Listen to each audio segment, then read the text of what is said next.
Morning and welcome back to my channel Arko's lifestyle. কেমন আছো তোমরা সবাই? আশা করি তোমরা সবাই অনেক ভালো আছো, সুস্থ আছো। তবে আমরা কিন্তু ভালো আছি বলবো না, তার কারণ অর্কর শরীরটা প্রায় এক সপ্তাহ মতো হয়ে গেল, এখনও ঠিক হচ্ছে না। এত পরিমাণে শরীরটা খারাপ, খাওয়া দাওয়া তো সব ছেড়ে দিয়েছে, আর এত ওষুধ খাইয়েছি তাও কিন্তু ভালো হচ্ছে না। প্রায় 7 দিন হয়ে গেল হসপিটাল আর বাড়ি করতে হচ্ছে। তো চলো আজকে ব্লগটা এখান থেকে শুরু করি। সারাদিন কি করি না করি সবটাই শেয়ার করব। পুরো ব্লগটা স্কিপ না করে দেখতে থাকো, আশা করছি সবার খুব ভালো লাগবে। আর যারা নতুন আছো চ্যানেলটাকে সাবস্ক্রাইব করে পাশে থাকা বেল বাটনটা অন করে দিও সবার আগে নতুন নতুন ভিডিও আপডেট পাওয়ার জন্য। অবশ্যই ভিডিওটা ভালো লাগলে লাইক কমেন্ট শেয়ার করে দিও। তো ওই যে সকালে ব্রেকফাস্ট থেকে আজকে ভিডিওটা শুরু করলাম। আর এদিকে করব গাজরের হালুয়া। তো কটা গাজর এই যে ভালো করে গ্রেট করে নিয়েছি, এখন চলো গাজরের হালুয়াটা করে নিই। আর আজকে ভাবছি যে ঘি করতে হবে, জানো তো অনেক কদিন হয়ে গেল মাখনটা জমানো হয়ে গেছে, যে কারণে গাজরের হালুয়াটা করব, তারপরে ঘি করতে হবে। এরপরে এখনও অনেক কাজ আছে, অর্ককে নিয়ে আবার হসপিটাল যেতে হবে। দিনে 3 বার করে ওকে কিন্তু গ্যাস দিতে বলেছে, যে কারণে 3 বার করে তো যাওয়া সম্ভব হচ্ছে না, তাই 2 বার করে যাচ্ছি। আসলে অর্কর পাপা তো দুপুরবেলা টাইমটা ডিউটিতে থাকে, তো তখন ওকে একা নিয়ে যাওয়া সম্ভব হয় না। আর না হলে 3 বার দিলে খুব ভালো হয়, জানো তো 3 বার তো দিতে পারছি না, যে কারণে 2 বার কিন্তু দিতেই হবে। তো এইদিকে দেখো আমি গাজরের হালুয়া করার জন্য গাজরটাকে ঘি দিয়ে প্রথমে ভেজে নিয়েছি, তারপরে দুধ দিয়ে দিয়েছি। দুধ দিয়ে গাজরের হালুয়াটা খেতে কিন্তু খুব ভালো লাগে, তো ওই জন্য দুধ দিয়ে করছি। আর এইদিকে আমার রেডি হয়ে গেছে, অর্ক ওদিকে বাইরে খেলছে, ওকে কিন্তু ব্রেকফাস্ট করানো হয়ে গেছে, আমাদেরও ব্রেকফাস্ট করা হয়ে গেছে। এদিকে আমার গাজরের হালুয়া রেডি। আজকে সকালটা শুরু হয়েছে প্রায় 6টা মতো বাজে, তখন থেকেই সকালে উঠে ঘর ঝাড়ু পোছা করেছি, বিছানা তুলেছি, তারপরে তো এই যে ব্রেকফাস্ট করা, গাজরের হালুয়া করেছি। এরপরে এই যে দেখো মাখনটাকে নিয়ে নিয়েছি, এখন এটাকে ঘি করে নেব। মাখনটা এতটা যখন হয়েছে তারপর থেকে কিন্তু ফ্রিজ থেকে বের করে এটাকে ফোম হতে দিয়েছিলাম, আর এখন কিন্তু এটা ঘি করে নেব। আর ওই যে অর্কর জন্য যে দুধটা নেওয়া হয় না, আমুল দুধ, ওটা থেকে কিন্তু আমরা ঘি বানাই। দুধটা যখন ফোটানো হয় তারপরে কিন্তু অনেকটা মাখন পড়ে, তো সেটাই তুলে জমিয়ে রেখেছিলাম, এখন ঘি করে নেব। আর অনেকটা ঘি হয়ে গেছে জানো। তবে আমাদের খাওয়ার ঘি কিন্তু আমরা বাজার থেকে কিনে আনি, ওটাই আমরা ইউজ করি। আর রুটিতে বলো পরোটাতে বলো ঘি কিন্তু আমরা বেশ খাই। তো যাই হোক চলো, ঘি তো আমার হয়ে গেছে, এখন এই যে কৌটোটা আছে এর মধ্যেই ভরে নেবো। এতে আসলে যে ঘি আমরা খাই না ওটাই ভরা ছিল, ওটা শেষ হয়ে গেছে বলে এর মধ্যে ঘিটা এখন রেখে দেবো। আর একটা কাঁচের বয়াম ছিল, ওখানেও বেশ 1 বয়াম মতো ঘি হয়ে গেছে, বেশ অনেকটাই কিন্তু ঘি হয়েছে। যাই হোক চলো, এখন তো অর্কর পাপা ডিউটি চলে যাবে, আমাকেও অর্ককে নিয়ে নিচে আসতে হবে। এই যে দেখো অর্ককে নিয়ে নিচে এসেছি, আর ওর শরীরটা ভালো আছে বলবো না, শরীরটা কিন্তু খুব দুর্বল।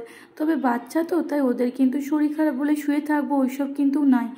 যখন অতিরিক্ত জ্বর বা হাতে পায়ে যন্ত্রণা হয় তখন কিন্তু পারে না, আর না হলে ওর কিন্তু সব সময় এনার্জি থাকে।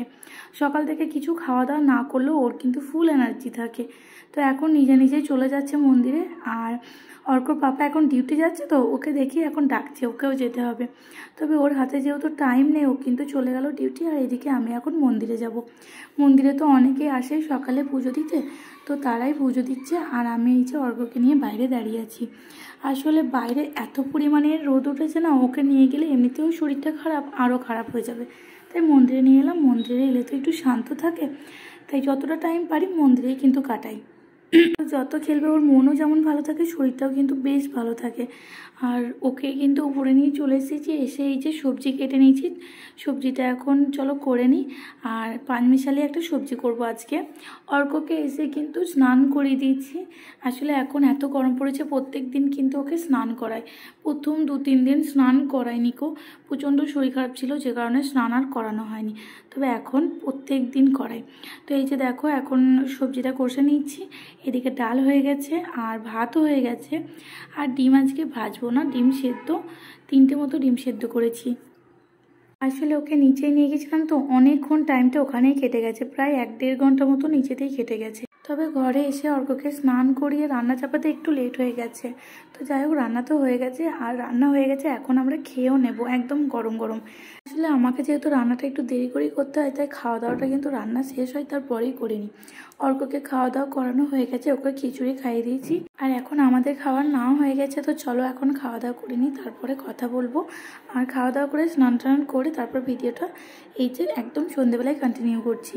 অর্ককে একদম রেডি করে নিয়ে চলে এসেছি হসপিটালে। ওই যে বললাম ওকে গ্যাস দিতে হবে, সকালে একবার দিয়ে গিয়েছি, আবার এই যে সন্ধ্যেবেলায় এসেছি। দুপুর টাইমটা বললাম না অর্কর পাপা ডিউটি থাকে, তো ওকে একা নিয়ে এসে গ্যাস দেওয়া সম্ভব নয়, দুজন মিলেই সম্ভব হচ্ছে না জানো। এত কান্নাকাটি করছে, ছটফট করছে, 10 মিনিট তো দিতেই পারছি না, খুব জোর জবরদস্তি করে 5 মিনিট মতো দিতে পারছি। খুব কান্না করছে, যে কারণে বেশিক্ষণ দিতে পারিনি, 5 থেকে 7 মিনিট মতন দিয়ে চলে এসেছি। এখন বাইরে একটু খেলে নিই, সবাই খেলছে তো, তাই এখন ওপরে যেতে চাইছে না। তো এই যে দেখো ওকে ওপরে নিয়ে চলে এসেছি, আর এখন দেখো আমার কানের নিয়ে কি করছে। এখন এমন হয়েছে না, যাই দেখছে সঙ্গে সঙ্গে সেটাকে নকল করছে, মানে সব কিছু এত তাড়াতাড়ি ওদের মনে থাকে কি যে বলবো। যাই হোক, তোমাদের একটা কথাই বলবো, যাদের ছোট বাচ্চা আছে সবাই প্লিজ একটু বাচ্চাদেরকে খেয়াল রেখো। আসলে বাচ্চাদের শরীর খারাপ হলে না কারোর মন মেজাজ তো ভালো থাকেই না, এমনকি খুব সহজে সারতেও চায় না জানো। প্রায় 1 সপ্তাহ মতো হয়েই গেল, এখনও ঠিক হওয়ার নাম নেই। আর আমাদের শরীর খারাপ হলে আমরা তো নিজেদের যত্ন নিতে জানি, তাই না? ওরা তো সেটা বোঝে না। তাই যাদের ছোট বাচ্চা আছে একটু তাদের খেয়াল রেখো। জানি সবাই সবার বাচ্চার খেয়াল রাখে, মা তো, তাই সবাই সবার বাচ্চার খেয়াল রাখবে, তবুও একবার বললাম। তো যাই হোক, এদিকে দেখো রাত্রের খাবার হয়ে গেছে, আর ডাল করেছি। দিনেকার সবজি কিছুটা ছিল, তবে ইচ্ছা করলো একটু ডাল করে নিই। আর এদিকে দেখো রুটি করেছি রাত্রে। বেশিরভাগ দিন কিন্তু আমরা রুটিটাই খাই, আর ভাত খুব মাঝে মাঝে ইচ্ছে হলে করা হয়। তো যাই হোক, চলো এখন রুটিগুলো বানিয়ে নিই। আর এখন ওই 8টা মতো বাজবে। আজকে আর সন্ধ্যেবেলায় রান্না করে যাওয়া হয়নি, খুব তাড়াহুড়ো করে যেতে হয়, তো ওই যে ওকে গ্যাস দিতে নিয়ে যেতে হয়, ওই জন্য আর রান্না করা হয়নি। এদিকে আমার ডাল হয়ে গেছে, আর রুটিও কিন্তু করা হয়ে গেছে। অর্কর জন্য খাবার কিন্তু করা হয়ে গেছে, ওকে রাতে ওটস কিংবা ডালিয়াটা খাওয়াই। ওকে কিন্তু সেরেলাক আমি প্রায় 2 মাস হয়ে গেছে বন্ধ করে দিয়েছি, বাইরের কোনো খাবার এখন আর ওকে খাওয়াই না। তবে সেরেলাক্স কিন্তু এখনও আছে জানো তো, ওই যে কদিন আগে একটা কেটেছিলাম, একদিনই খাইয়েছি, তারপরে ওটা একদম প্যাকেটের মধ্যে ভরাই আছে, কিন্তু ওকে আর খাওয়াচ্ছি না। আর একটা নতুন আনা আছে, ইমার্জেন্সি যদি কোনো দিন দরকার হয় তার জন্য কিন্তু রেখে দিয়েছি। তবে ওকে বাইরের খাবার এখন একদমই খাওয়াই না, যত ঘরের খাবার খাওয়াবে ততই কিন্তু উপকার জানো তো। তো এদিকে আমার খাবার দেওয়া হয়ে গেছে, তো চলো এখন খাওয়া দাওয়া করে নিই। আর আজকে ভিডিওটা বেশি বড় করব না, এখানেই শেষ করছি। যারা নতুন আছো প্লিজ চ্যানেলটিকে সাবস্ক্রাইব করে পাশে থেকো।